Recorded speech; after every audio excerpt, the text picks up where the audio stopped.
السلام علیکم ګرانو دوستانو. نن به زه تاسو ته یو ډېر بد خبر درکړم چې میراثیانو افغانستان یو ځل بیا په شرمو باندې شرمولی ده او آیرلینډ غوندې ټیم باندې افغانستان سیریز پیللی ده.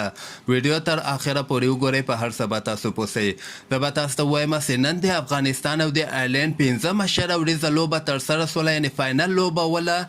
په دغه لوبه کې به زه تاسو ته ووایم چې افغانستان 15 رنزو کې 15 لوبغاړي اؤټ شوي ول چې دلته حضرت الله زازي 10 رنزه کړي، ګوربز 4 رنزه کړي، ابراهیم زدران بیا 8 رنزه کړي دي.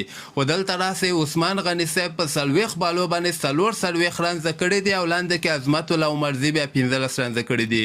خو دغلته 15 اورسول بیا باران شروع شو. د باران په وجه باندې بیا دغه آیرلینډ ته ډېر کم هدف، یعنې ډېر کم ټارګټ ورکړل شوی و. آیرلینډ ته په 2 اوورو کې 50 رنزه ټارګټ ورکول شوی چې آیرلینډ ډېر په اسانۍ سره دغه ټارګټ پوره کړی دی. یعنې 2 اوور کې دغه ټارګټ پوره کړ، 3 لوبغاړي مه وټ شول.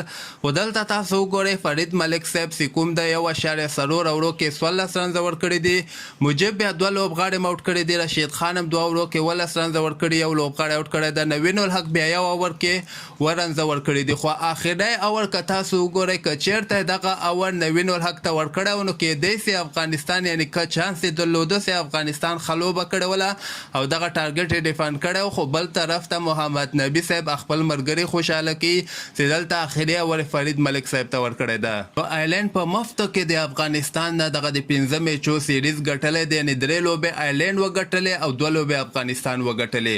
یعنې د افغانستان دغه اوپننګ بیټسمنان حضرت الله زازي، رحمان الله ګوربز، ابراهیم زدران دغوی ښه سټارټ افغانستان ته وانخیسته، کوم په وجه باندې چې افغانستان یعنې تحصیل لاندې راغی او 15 اوورو کې 15 رنزه وکړل او بیا بدبختانه باران شروع شو چې کومې ګټه آیرلینډ ته ډېره زیاته ورسوله او همدغه لامل وګرځېده چې افغانستان په آیرلینډ باندې لوبه وبایلله او دغسې سیریز هم له لاس نه ووته. خپل نظر لاندې ما سره په کمنټ کې شریکولی شئ.